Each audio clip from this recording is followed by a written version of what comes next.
नमस्कार दोस्तों, स्वागत है आप सबका सिंपली डिस्क्राइब्ड इंग्लिश चैनल पर। आज हम लोग क्लास 12 सीबीएसई की विस्टास टेक्स्ट बुक का second chapter the tiger king cover करेंगे। एक बहुत इंपॉर्टेंट चैप्टर है, बहुत अच्छा मैसेज है इस चैप्टर का। चैप्टर को लिखा भी बहुत अच्छे तरीके से गया है। लिटरेरी ब्यूटी के मामले में चैप्टर काफ़ी आगे है, अनडाउटेडली ऐसा कहा जाना चाहिए, ठीक है। और चैप्टर के ऑथर हैं काल्की, इनका पेन नेम है, इनका ओरिजिनल नेम है रामास्वामी अय्यर कृष्णमूर्ति, ठीक है। स्टोरी है, एक सेटायर है। सेटायर का मीन होता है एक तरीके का व्यंग है ये उन लोगों के ऊपर, उन ह्यूमंस के ऊपर जो अपनी टेंडेंसी की वजह से, अपने डिज़ायर फुलफिलमेंट की वजह से वाइल्ड लाइफ को बहुत बुरे तरीके से डिस्ट्रॉय करते हैं। उन्हीं के अंदर हमारे पास चैप्टर के प्रोटेगनिस्ट हैं द टाइगर किंग। कुछ इसी तरीके की फितरत के शिकार होते हैं वो भी, और अल्टीमेटली ऐसा कहा जा सकता है कि नेचर जो है वो उनसे एक तरीके से बदला लेता है, ठीक है। तो बहुत अच्छा चैप्टर है। अनडाउटेडली एक सस्पेंस आपके माइंड के अंदर क्रिएट होगा स्टार्टिंग से ही, जिसको आप at the end of the story आप उसको समझोगे कि वाकई में इस जो बता रखा है यहाँ पे चैप्टर के अंदर, और एक प्रोफेसी होती है एस्ट्रोलॉजर की, वो गलत नहीं होती है, ठीक है। हाँ, कुछ जगह पे ऐसा लगता है कि शायद टाइगर किंग ज़्यादा अपन को आगे बढ़ता हुआ नज़र आ रहा है और कहीं ना कहीं पर अपने डिज़ायर के फुलफिलमेंट की तरफ बढ़ रहा है, लेकिन ऐसा नहीं होता है। देखते हैं, शुरुआत करते हैं चैप्टर की अपन। ये फर्स्ट स्लाइड है, इसको यहाँ पर मैं बिल्कुल नहीं पढ़ रहा हूँ क्योंकि यहाँ पर सस्पेंस जो है वो कहीं ना कहीं पर इस स्लाइड के अंदर भी है। इसको देखते हैं, आप लोग बहुत अच्छे तरीके से वेट करें। अच्छा चैप्टर है, पढ़ने में मज़ा आएगा आपको। और अगर आपके पास मान के चले, अगर पेन और नोटबुक अगर आपके पास हो सके तो आप लेकर बैठे, जिससे क्या हो सके, इंपॉर्टेंट पॉइंट्स होते हैं उनको कवर किया जा सके, ठीक है। चलिए शुरू करते हैं चैप्टर को। हम सबसे पहला बात करते हैं टाइगर किंग के नाम की। इनका नाम था सर जिलानी जंगजंग बहादुर। एक स्टेट होता है जिसका नाम है प्रतिबंधपुरम, ठीक है। प्रतिबंधपुरम स्टेट के ये किंग होते हैं। और जब इनका जन्म होता है उस समय क्या चीज़ होती है, जब ये 10 डेज ओल्ड के थे। बहुत अच्छा इवेंट है, और इस इवेंट के अंदर ही एक मिरेकल हमको नज़र आता है, चमत्कार होता है। उस समय क्या होता है, कुछ एस्ट्रोलॉजर्स वहाँ पर आते हैं और जिलानी जंगजंग बहादुर का नामकरण हो रहा होता है। तभी एस्ट्रोलॉजर ये बात बताते हैं कि टाइगर किंग की डेथ होगी एक ना एक दिन। तो उन्होंने सोचा, अरे तो बहुत ओवियस है, अगर एक इंसान जिसका जन्म हुआ है उसको मरना तो है ही, इसमें नई बात क्या है। तो ये बात अगर कोई और वहाँ पे इंसान कहता तो उनको समझ में आता, लेकिन बड़ी बात ये है, एक 10 डेज का बच्चा जिसको ढंग से कुछ अभी तक दुनिया की समझ की तो बात छोड़ो, वो यही नहीं समझ पाता है कि मैं कहाँ पर हूँ, मुझे कुछ दिखाई भी दे रहा है या नहीं दे रहा है, ये लोग किस अलग दुनिया में आ गया हूँ। मतलब 10 दिन का बच्चा बहुत छोटा बच्चा होता है, ठीक है। और उसको कुछ समझ नहीं होती है, ना कुछ सुनता है तो समझ में आता है, ना कुछ बोलने आता है उसको, ना कुछ देख सकता है वो। लेकिन यहाँ जिलानी जंगजंग बहादुर, इनके साथ घटना कुछ और है।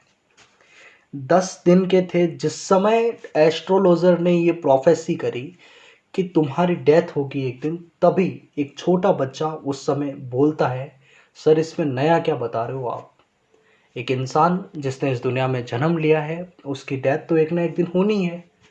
और सभी लोग वहाँ पे स्टार्टल्ड रह गए, पूरे तरीके से शॉक हो गए कि एक 10 दिन का बच्चा कैसे बोल रहा है, और वो भी बोल तो रहा है, इंटेलिजेंट और रीजनेबल क्वेश्चंस भी कर रहा है। ये सवाल हो गया लोगों के मन में।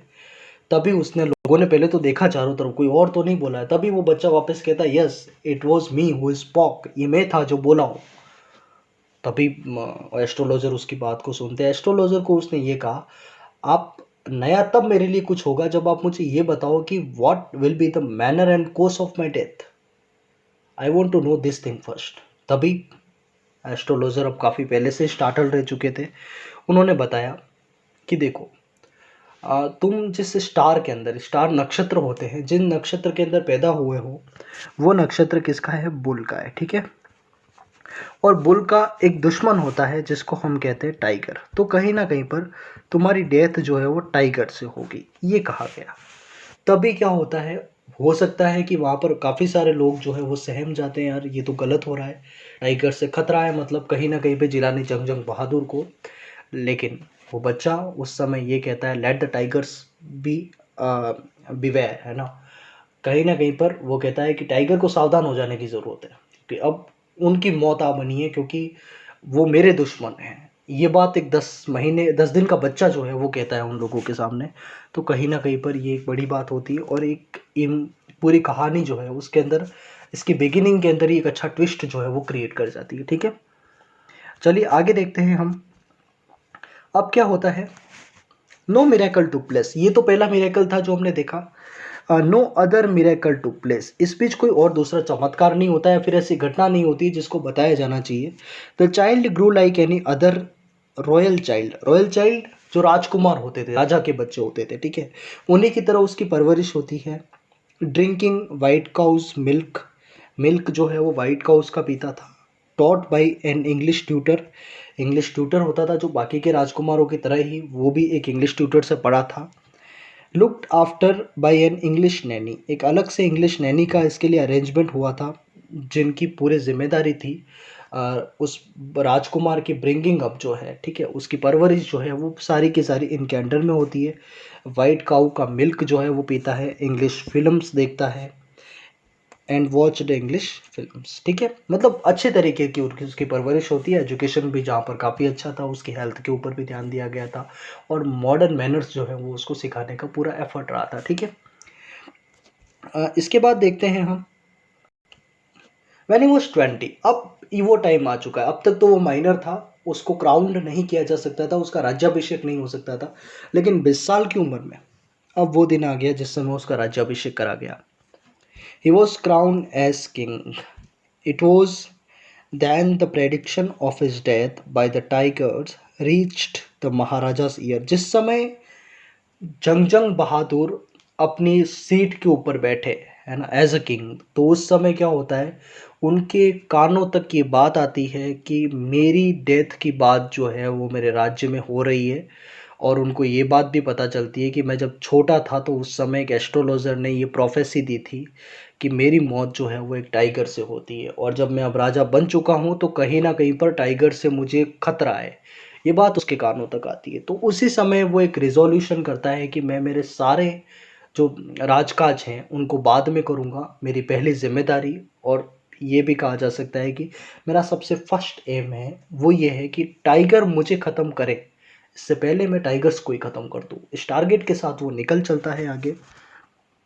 And he intern to safeguard himself killed a tiger, उसने सबसे पहला फर्स्ट टाइगर जो है उसको मारा उसने। और उसने ये भी कहा था एस्ट्रोलॉजर को कि मैं तुम्हारे सामने ये बात कर दिखाऊंगा कि टाइगर्स जो है उनको मार दूंगा, ठीक है। तभी क्या होता है, and being thrilled he told the astrologer who replied that he can kill 99 tigers but should be careful with the 100th। तभी क्या होता है, एस्ट्रोलॉजर ने ये बात बताई, जब पहले टाइगर की कार्केस जो थी, जो उसका मरा हुआ शरीर, जो उसकी खाल होती है, जब उसने उस एस्ट्रोलॉजर के पास भेजी और बोला कि टाइगर किंग ने पहला टाइगर जो है उसको मार दिया है, तभी एस्ट्रोलॉजर ने कहा तुम इसी तरीके से 99 टाइगर को भी मार दो, लेकिन जिस समय 100th टाइगर तुम्हारे सामने आएगा उसको, उससे तुमको सावधान रहने की ज़रूरत है, क्योंकि कहीं ना कहीं पर वही तुम्हारी मौत का कारण बनेगा। और टाइगर किंग ने कहा अगर ऐसा नहीं हुआ तो उसने कहा कि मैं क्या करूँगा, जो मेरे सिर के ऊपर एक टफ्ट होती है, ठीक है, जिसको आप कहते हो कि चोटी होती है, जो उस समय में एस्ट्रोलॉजर रखा करते थे, उसने कहा ये मैं कटवा दूंगा और मेरी जो भी एस्ट्रोलॉजी की बुक्स हैं उन सबको मैं जला दूंगा और एक इंश्योरेंस एजेंट बन जाऊंगा, ठीक है। ये बात जो है वो कौन कहता है वहाँ पर, एस्ट्रोलॉजर, चीफ एस्ट्रोलॉजर जो है वो ये बात करता है, ठीक है। चलिए यहाँ से आगे देखते हैं हम। फॉर देन ऑन, उसी समय के बाद ही started killing tiger and none was allowed to hunt tigers. देखो, उसने ये कह दिया था कि टाइगर किलिंग जो है वो अब मेरे राज्य में सिर्फ मैं कर सकूंगा, none other will be allowed for this, है ना, कोई भी टाइगर किलिंग नहीं कर सकता है, टाइगर हंटिंग कोई भी दूसरा इंसान नहीं कर सकता है। और इसका रीज़न क्या था, क्योंकि अगर कोई और दूसरा इंसान टाइगर हंटिंग पे जाता तो हो सकता है कि टाइगर्स के नंबर ऑफ टाइगर्स जो हैं उसके किंगडम के अंदर वो कम हो जाते। उसने कहा नहीं, कोई और अलाउड नहीं है, सिर्फ मैं ही ये काम कर सकता हूँ। तभी क्या होता है, a high ranking British officer visited the state that was fond of hunting tiger and his wish was declined. बहुत बड़ी बात होती है। ये वो समय है जिस समय राजा को ये भी खतरा होता है कि एक उसका किंगडम जो है वो भी लूटने वाला होता है। पहली बात तो वो अपने जो किंगडम के लोग थे, उसके स्टेट के जो भी सिटीजन्स थे, उनको तो वो ये बात बोल चुका था कि तुम में से कोई भी टाइगर हंटिंग नहीं करेगा। और उनको तो दबाना आसान भी था क्योंकि वो खुद राजा था। और राजा ने तो उन लोगों को, तो उसके स्टेट के जो लोग थे, उनको तो ये भी धमकी दे दी थी कि अगर तुम में से किसी ने भी टाइगर हंटिंग करी तो ध्यान रखना तुम्हारी पूरी प्रॉपर्टी तो जब्त कर ली जाएगी, लेकिन साथ ही में तुमको भी एक डेथ पेनल्टी जो है वो मैं दे दूंगा। ये बात जो है वो टाइगर किंग ने उन सारे लोगों को बता दी।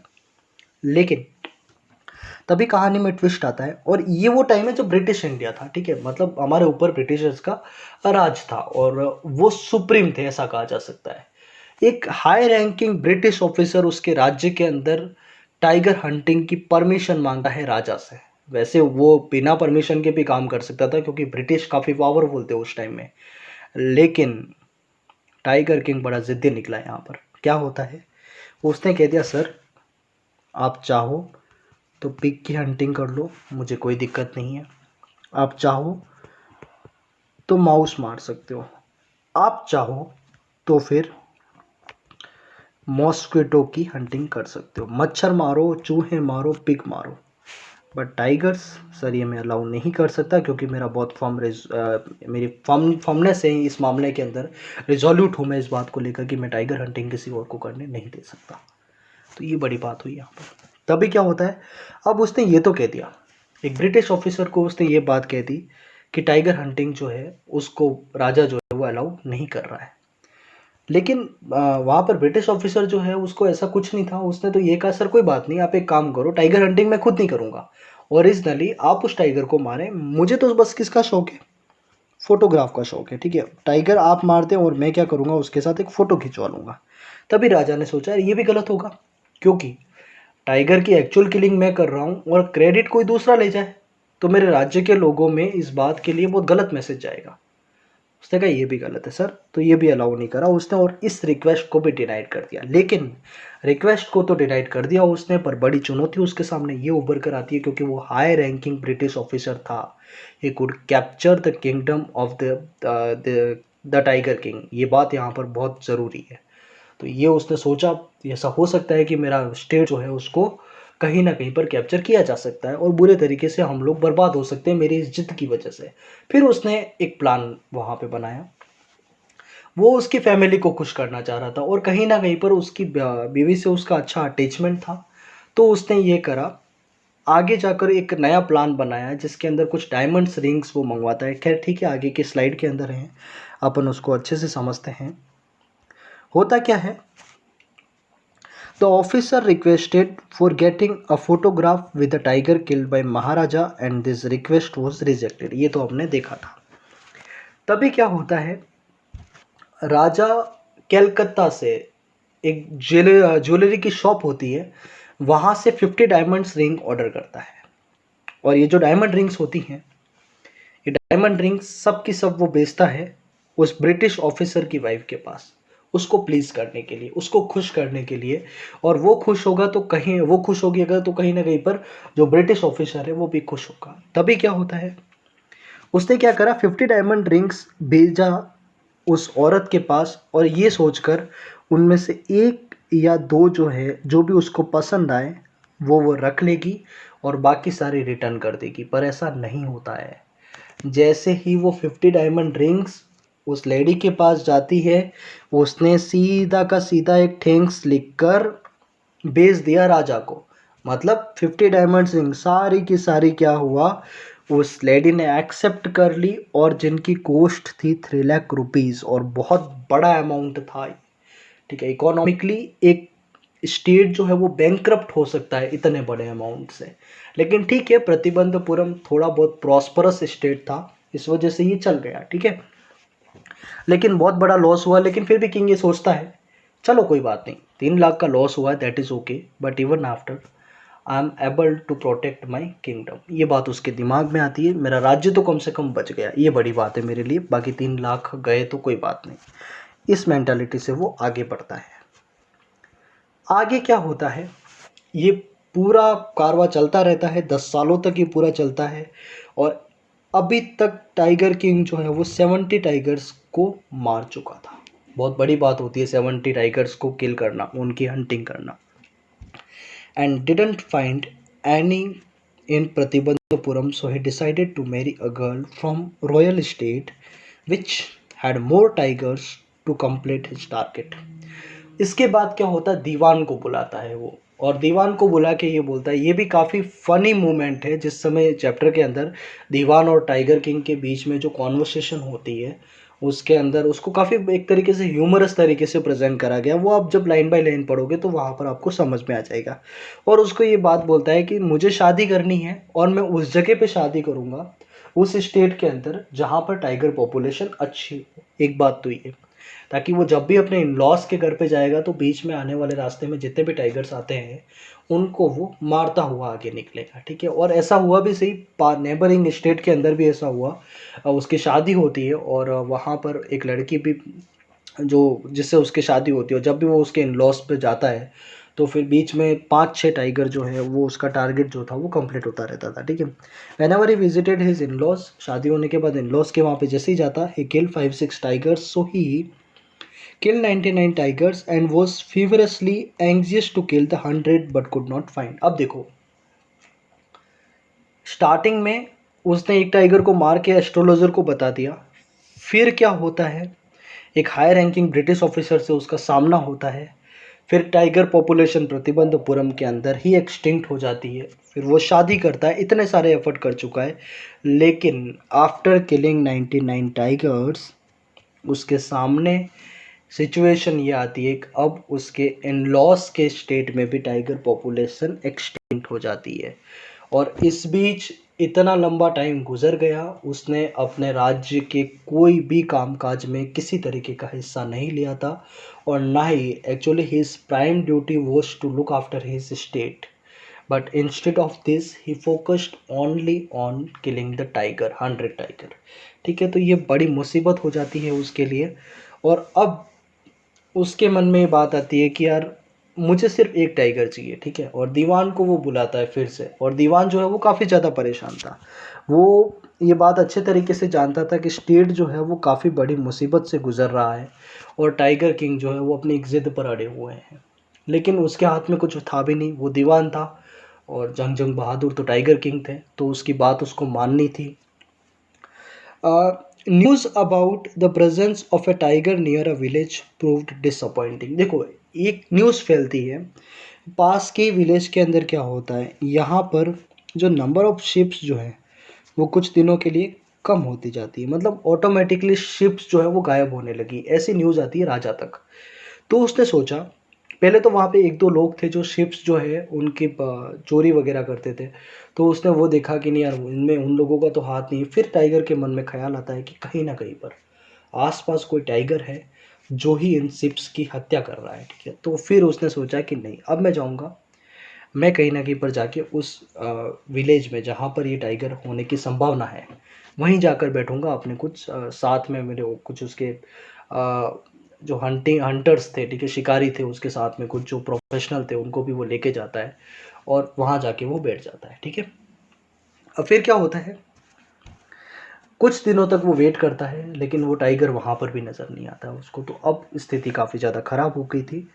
Now the dewan was warned of his danger, so he visited people's park in Madras. देखो, दीवान को उसने साफ बता दिया खतरा बहुत बड़ा है, किसी भी तरीके से हमको 100 टाइगर मारने हैं, क्योंकि राज्य भी बहुत बुरे तरीके से सफ़र कर रहा है, तो हमको कुछ ना कुछ इसका ऑल्टरनेटिव निकालना है, वरना दीवान साहब आप भी अपनी नौकरी खोओगे और स्टेट जो है अपना वो भी ख़त्म हो जाएगा। और दीवान को ये बात बहुत अच्छे तरीके से पता थी, तो उसने क्या कर रखा था, एक पीपल्स पार्क जो है मद्रास के अंदर, वहाँ से ही पहले से एक टाइगर जो है वो लाकर उसने अपने घर के अंदर रख रखा था। तो उसने सोचा अब यही एक अप्रोप्रिएट टाइम है कि मुझे शायद उस टाइगर को राजा के आसपास छोड़ देना चाहिए। तभी क्या होता है, एक रात वो जाता है अपने घर पे जाने के बाद, रात को ही उस टाइगर को अपनी कार के अंदर डालता है। बड़ी प्रॉब्लम होती है उसको ये काम करने में भी। खैर अपन ये बात भी मान के चले कि वैसे फिक्शनल है, ठीक है, ओरिजिनली आप देखो तो रियलिटी के अंदर ये चीज़ इतनी आसान नहीं होती है कि आप एक टाइगर को ड्रैग करके उसको एक कार के अंदर डाल रहे हैं, बहुत मुश्किल काम है। बट फिक्शनल है, एक्सेप्ट करना है हमको कहीं ना कहीं पर। तो उसको कार के अंदर डाल के और फिर जहाँ पे राजा ने अपना डेरा लगाए रखा था उस जगह पे उस टाइगर को छोड़ देता है, ठीक है। And brought an old tiger and placed it in the forest and inform the maharaja. अच्छा, ये टाइगर है वो काफ़ी ओल्ड होता है, ठीक है, मतलब अब उस उतना स्ट्रेंथ उसके अंदर नहीं रहती, और ये जो है टाइगर वहाँ पे छोड़ देता है जहाँ पर महाराजा ने अपना डेरा लगाया हुआ था, ठीक है। Then what happened? The Maharaja took great care and shot the tiger and left the place with great triumph. The bullet did not hit the tiger, but out of fear, the tiger had collapsed. Now the staff killed the tiger and brought it in grand procession. बहुत interesting fact है इस पूरी story का, और real fact भी है, क्योंकि अब क्या होता है, जैसे ही टाइगर किंग ने उस टाइगर को अगले दिन देखा जो दीवान वहाँ पर लेके आया था, ही शॉट द टाइगर। लेकिन क्या होता है, वो जो बुलेट थी, गोली जो थी, वो कहीं ना कहीं पर मिस कर जाती है, और उसकी आवाज़ से क्या होता है कि वो टाइगर जो है वो वहाँ पर बेहोश हो जाता है। और टाइगर किंग ये सोच के निकल जाता है, चलो इस टाइगर को लेके आ जाओ, एक बहुत बड़ा प्रोसेशन हम निकालेंगे, जुलूस जिसको कहते हैं। और पूरे प्रतिबंधपुरम को ये बात बताना चाहता हूँ कि उनका किंग जो है वो कितना पावरफुल है, कितना ब्रेव है, कितना डेडिकेटेड है, कितना रेजोल्यूट है, और किस तरीके से अपने टारगेट के लिए वो काम करता है। पूरी दुनिया को ये बात बताना चाह रहा था वो, लेकिन एक्चुअली में वो किलिंग हुई नहीं थी। लेकिन उसके स्टाफ ने ये बात देखी कि टाइगर तो मरा नहीं। उन्होंने क्या करा फिर, actually they shot the tiger. बिना कुछ सोचे उन्होंने क्या करा, उस टाइगर को वहाँ पर मार दिया। अब देखो सिचुएशन यहाँ पर क्या है, हम जान रहे हैं बहुत अच्छे तरीके से कि टाइगर किंग ने वाकई में कितने टाइगर्स को मारा है, 99 को। लेकिन टाइगर किंग समझ क्या रहा है, that he has killed 100 tiger, ठीक है। और एक्चुअल उसकी काउंटिंग जो है वो 99 ही हुई है। फिर एस्ट्रोलॉजर को जाके बताता है कि मैंने 100 टाइगर जो है उनको मार दिए वगैरह, ये सब चीज़ें जो है वो वहाँ पर जाके पूरे स्टेट के अंदर इस बात को एक तरीके से डिक्लेयर कर देता है कि राजा जो है वो जीत चुका है, ठीक है। अब क्या होता है, अब अपने वो नॉर्मल रूटीन लाइफ के ऊपर आता है, जो राजा के कुछ काम होते हैं कहीं ना कहीं पर। आप वो उसकी ड्यूटीज़ जो थी अपने किंगडम के लिए, अब उनकी तरफ उसका ध्यान जाता है, अपनी फैमिली की तरफ भी उसका ध्यान जाता है, क्योंकि अब तक तो वो सिर्फ एक ही चीज़ के लिए डेडिकेटेड था, और वो था टाइगर के लिए, ठीक है। It was the third birthday of the maharaja son. अब महाराजा के बच्चे का थर्ड बर्थडे था, and he wanted to buy a present from the toy shop. Toy shop पे जाता है वो, और एक अच्छा गिफ्ट खरीदना चाह रहा था अपने बच्चे के लिए उसके थर्ड बर्थडे के दिन। He bought a wooden tiger which was poorly carved. देखो इसके पीछे भी एक कहानी है। जब वो टॉय शॉप पे जाता है, वो वुडन टाइगर जो टाइगर किंग को पसंद आता है, तो टॉय शॉप का ओनर जो था, वाकई में वो जो टाइगर था बहुत बुरे तरीके से कार्व्ड करा गया था। उसके ऊपर जो कारीगरी करी गई थी वो अच्छी नहीं थी। कई लकड़ियों के छोटे छोटे हिस्से जो थे वो बाहर निकल रखे थे, तो ये सारी चीज़ थी। फिर भी क्या होता है, टाइगर किंग को वो पसंद आता है, और टॉय शॉप ओनर ने सोचा अगर मैं कम रेट बताऊंगा तो ये तो बहुत ख़राब आदमी है, इमरजेंसी करके मेरी हत्या करवा देगा क्या, है ना। मतलब क्योंकि राजा के सम्मान को किसी भी तरीके से ठेस नहीं पहुंचनी चाहिए, और राजा कोई चीज़ पसंद करे वो सस्ती भी नहीं होनी चाहिए। ये बात जो है वो टॉय शॉप ओनर ने सोची, और टॉय शॉप ओनर ने भी उसका फ़ायदा उठाकर बोला, सर बहुत अच्छी पसंद है आपकी, और मान के चले आप, ये जो टाइगर आपने चूज़ करा है ये वन ऑफ द बेस्ट है, और इम्पोर्टेड है, हमने बाहर से इसको मंगवाया है, और बहुत स्पेशली इसको क्राफ्टेड करा गया, अच्छे तरीके से क्राफ्टिंग हुई है इसकी। तो आप बिल्कुल अश्योर्ड रहें, और इतने पैसे में हम आपको ये टाइगर दे रहे हैं। जो उसकी रेट होती है उससे कई गुना ज़्यादा पैसा टाइगर किंग से लिया जाता है, और जो वाकई में बहुत पुअरली क्राफ्ट होता है, ठीक है, ये बात हम जानते हैं। While the Maharaja was playing with the Prince, तभी टाइगर किंग वो जो वुडन टाइगर है उसको लेके वहाँ पर वो घर पे जाते हैं। तो जो महाराजा हैं वो बच्चे के साथ खेल रहे होते हैं उस वुडन टाइगर के साथ। अ टाइनी स्लीवर, स्लीवर क्या होता है, ये छोटा सा लकड़ी का जो तिनका है ना। ये वुडन टाइगर था क्योंकि बहुत पुअरली कार्व्ड था वो, तो उसका एक छोटी सी स्लीवर जो है of the wooden tiger pierced his right hand, उसके राइट हैंड के अंदर वो घुस जाती है, ठीक है। Which later on cost his death. अब क्या होता है, वो जो जिस ट्री से ये बना होता है वो इन्फेक्शियस होता है, और जैसे ही उसके हाथ में वो स्लीवर जाती है उसको वो बाहर तो निकाल देता है, लेकिन एक दो दिनों के बाद क्या होता है कि इन्फेक्शन उसके शरीर में फैलना शुरू होता है। बाहर से डॉक्टर्स बुलाए जाते हैं, और वो डॉक्टर कहते हैं कि ऑपरेशन की ज़रूरत है, और उसको ऑपरेशन के लिए भी ले जाया जाता है। और ऑपरेशन होने के बाद ये जो लास्ट में जो डॉक्टर के वर्ड है वो भी काफ़ी ज़्यादा सैटारिकल है। डॉक्टर यूँ कहता है, operation is successful, the king is died. ये बात भी काफ़ी इंटरेस्टिंग है, क्योंकि वाकई में ऑपरेशन सक्सेसफुल क्या है, ये किस रेफरेंस में कहा गया है, क्योंकि प्रोफेसी जो है वो सही साबित हो गई है ना। तो ये बात, इस बात के लिए वो जो डॉक्टर है वो इस बात को बोलते हैं। और tiger king ultimately 100th tiger से मरता है, लेकिन वो ओरिजिनल टाइगर नहीं होता है, एक वुडन टाइगर होता है। और कहीं ना कहीं पर एस्ट्रोलॉजर की जो भविष्यवाणी है वो सही साबित होती है। Thus the 100 tiger takes his final revenge upon the tiger king. और टाइगर किंग जो है वो इस तरीके से अपनी जान को गंवाता है, और 100वां टाइगर जो है वो कहीं ना कहीं पर इसका बदला ले लेता। तो बच्चों ये था पूरा चैप्टर। आई होप कि बहुत अच्छे से आपको समझ में आया होगा।